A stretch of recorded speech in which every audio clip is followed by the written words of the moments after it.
पिताजी जल्दी चलिए, वरना मैं आज स्कूल में देरी से पहुंचूंगा। मेरी टीचर बहुत गुस्सा करती है। हाँ हाँ बेटा, अभी चलते हैं, बस 2 मिनट रुको।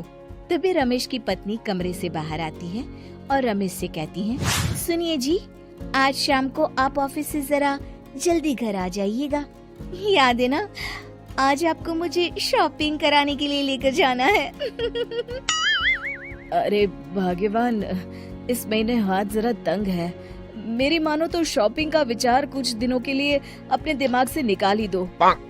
मैं तुम्हें अगले महीने पक्का शॉपिंग कराने ले जाऊंगा। अभी मुझे चलना चाहिए, वरना राजू को स्कूल पहुंचने में देर हो जाएगी। देखिए जी, अब आपके ये बहाने पुराने हो चुके हैं। मैं कुछ नहीं जानती। आज शाम को मुझे शॉपिंग करने जाना है, मतलब जाना है। आगे आपकी मर्जी। अच्छा ठीक है भाग्यवान, अब तुम पूरा घर सर पर मत उठाओ, मैं कुछ करता हूँ। इतना कहकर रमेश अपने बेटे राजू को लेकर वहाँ से चला जाता है।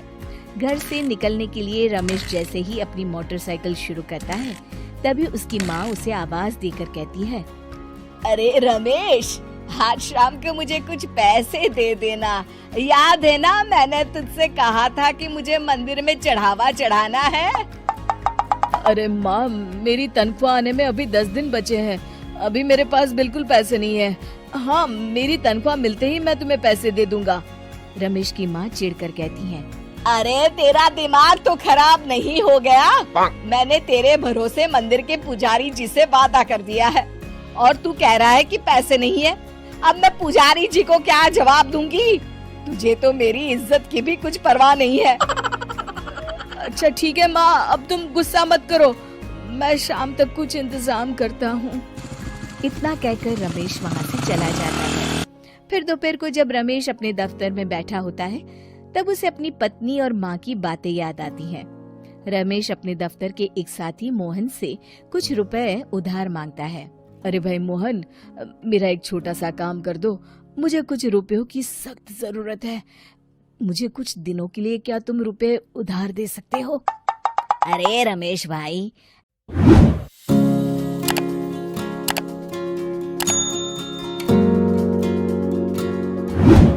मैं तुम्हें पैसे उधार तो दे सकता हूँ, लेकिन मुझे वक्त पर पैसे लौटा देना।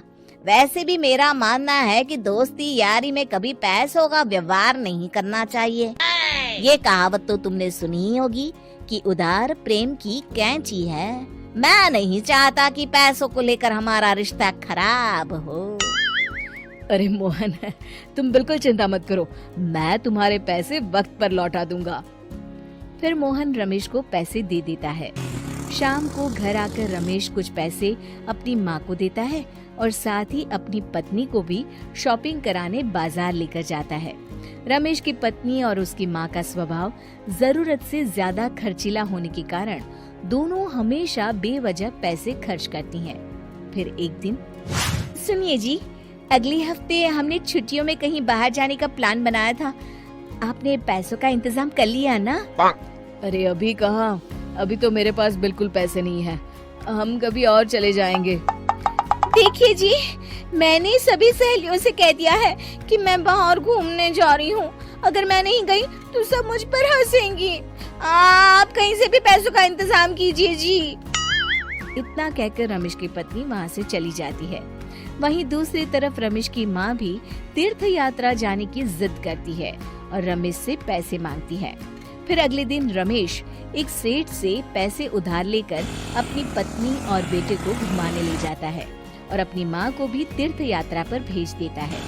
लेकिन जैसे ही रमेश अपनी छुट्टियाँ बिताकर वापस आता है, कर्जदार उसका जीना मुश्किल कर देते हैं। इतना ज्यादा कर्ज एक साथ अपने ऊपर देख रमेश काफी परेशान रहने लगता है। फिर एक दिन राजू की स्कूल की फीस वक्त पर न भर पाने के कारण रमेश को स्कूल में बुलाया जाता है। स्कूल के प्रिंसिपल साहब रमेश को सख्त हिदायत देते हैं कि अगर वक्त पर स्कूल की फीस नहीं भरी गई तो उनके बेटे का नाम स्कूल से काट दिया जाएगा। अपने बेटे की स्कूल की फीस भरने के लिए रमेश अपने दोस्त गिरधारी से कुछ पैसे उधार ले लेता है और स्कूल की फीस भर देता है। रमेश की माँ और उसकी पत्नी खर्चे और घर की जिम्मेदारी संभालते संभालते धीरे धीरे रमेश पूरी तरह कर्ज में डूब जाता है। और तभी एक दिन दफ्तर में काम करते समय